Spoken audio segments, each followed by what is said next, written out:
Welcome to the Rebellious Remedy. I'm Jonathan Ennis, founder of Dream Root Wellness. Here we return to Christ as the foundation of true health, body, mind, heart, and spirit, so we can steward our lives in faithful obedience to God's design. If you're ready to walk this out with others, you're invited to join the Dream Root Wellness Network. Join free or give as you're able at community.dreamrootwellness.com. Last week, we talked about integrity, the first root of wellness. Now let's talk about the second root of wellness, wisdom. Not information, not intelligence, not having strong opinions, wisdom. Because without wisdom, integrity has no direction. Without wisdom, discipline becomes blind effort. Without wisdom, you can work hard and still build the wrong life. In a world engineered to confuse you, wisdom is not optional. It's survival. And here's what most people miss. True wisdom does not come from scrolling. It does not come from influencers. It does not come from credentials. It does not come from algorithms. It comes from God.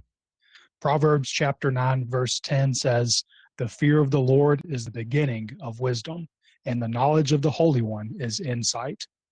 Not the beginning of information, the beginning of wisdom. That distinction changes everything. We live in the most informed generation in human history, and yet we are confused. We can access thousands of health opinions in seconds. We can read research studies instantly. We can follow experts across every discipline, and still people feel lost. Why? Because information is not wisdom. Information multiplies your options, but wisdom narrows your direction. You can read 10 conflicting nutrition studies in one afternoon. Low fat, high fat, plant-based, carnivore, calories in, calories out, hormones are everything. The average person doesn't walk away clearer, they walk away overwhelmed. Meanwhile, Big Pharma tells you health comes in a pill. Big Food tells you processed products are safe, convenient, and balanced. They even label some of them as health foods. The medical system trains you to believe your body is fragile and needs constant management. Influencers monetize your insecurity. The truth is that the system does not profit from clarity. It profits from confusion. If you are confused, you are dependent. If you are dependent, you are controllable. Wisdom breaks that cycle, but only if it has foundation. Without the fear of the Lord, without reverence for God as the ultimate authority, information fragments you. You begin picking and choosing based on preference. You assemble your own truth. You justify what you already wanted to believe. And that's not wisdom. That's curated bias. True wisdom begins when you admit this: I am not the highest authority. That humility is the starting line. Now let's define wisdom clearly. Wisdom is not knowing a lot.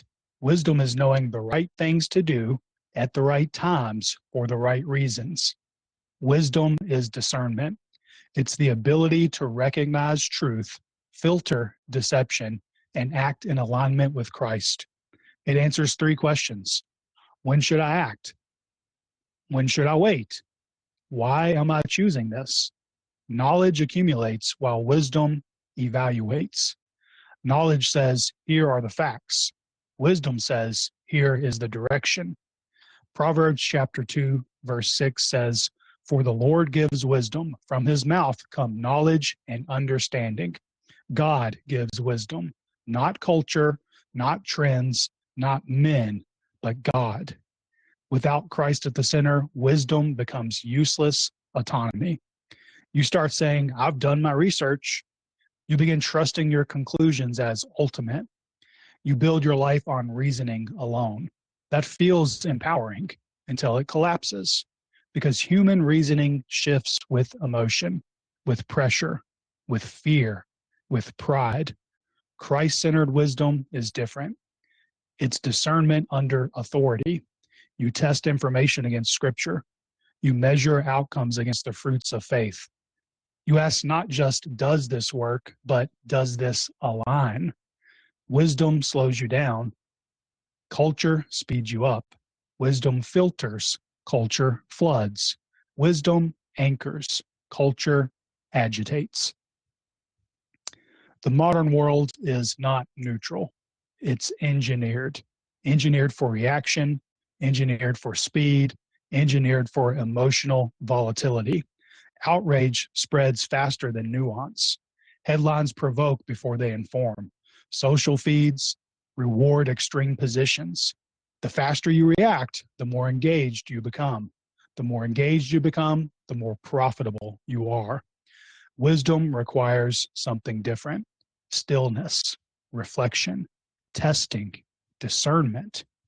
Romans chapter 12, verse 2 says, "Do not be conformed to this world, but be transformed by the renewal of your mind, that by testing you may discern what is the will of God, what is good and acceptable and perfect." Testing, discernment, renewal. Those words require intention. If your mind is not renewed, it will be programmed. And programming rarely feels like manipulation. It feels normal. You begin accepting assumptions without questioning them.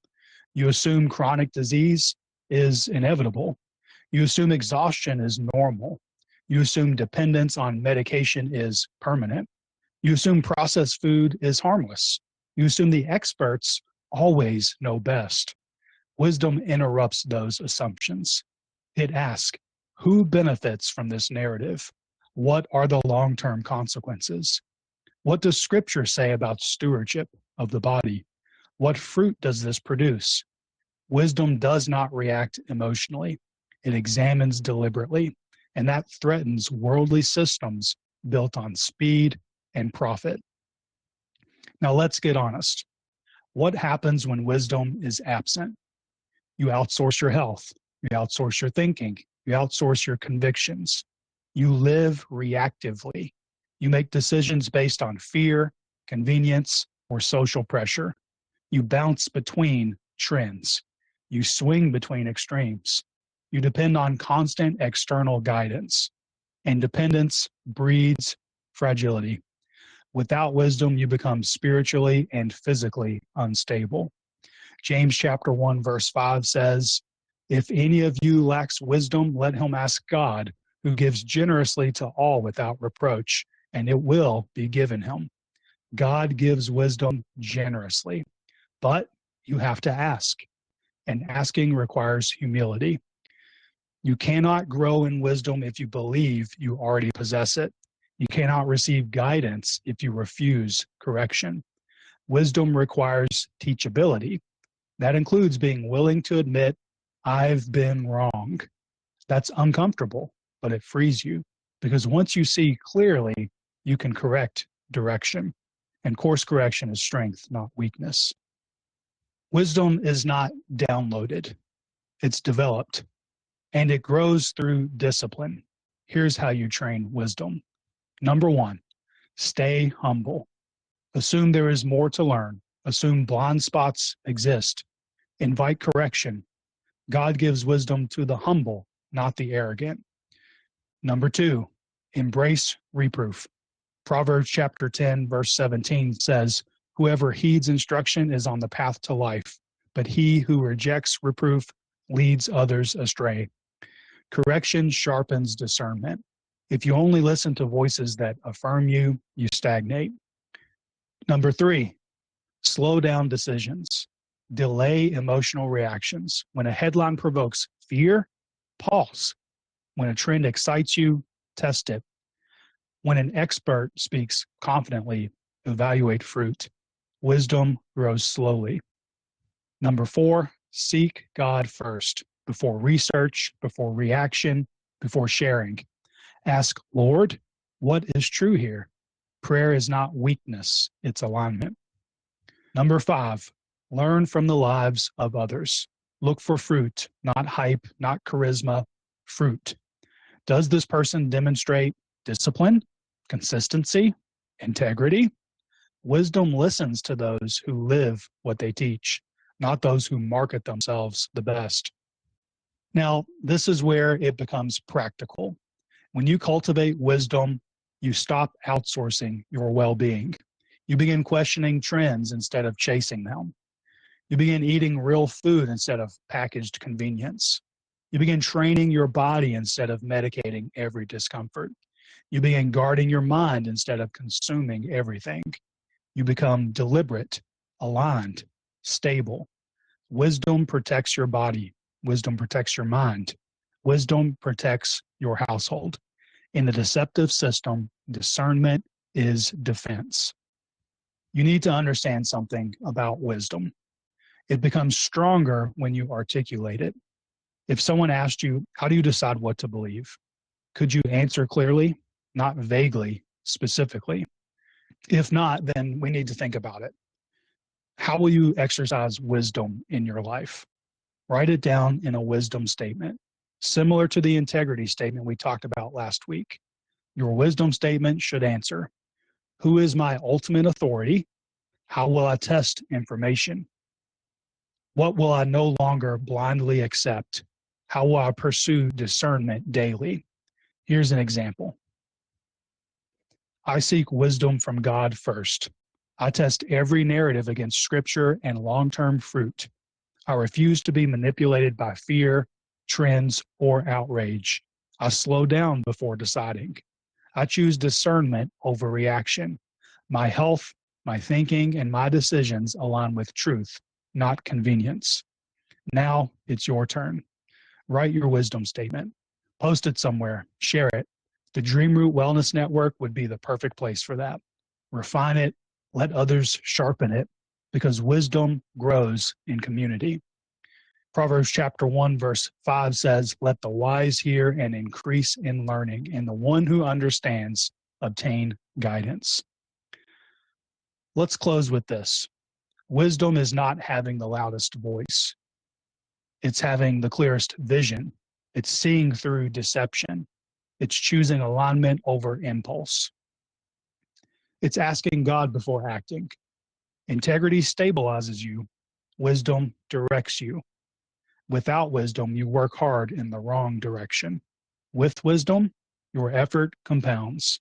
Seek it, ask God for it, train it, and build your life on a foundation that cannot be manipulated by culture. That is where clarity begins.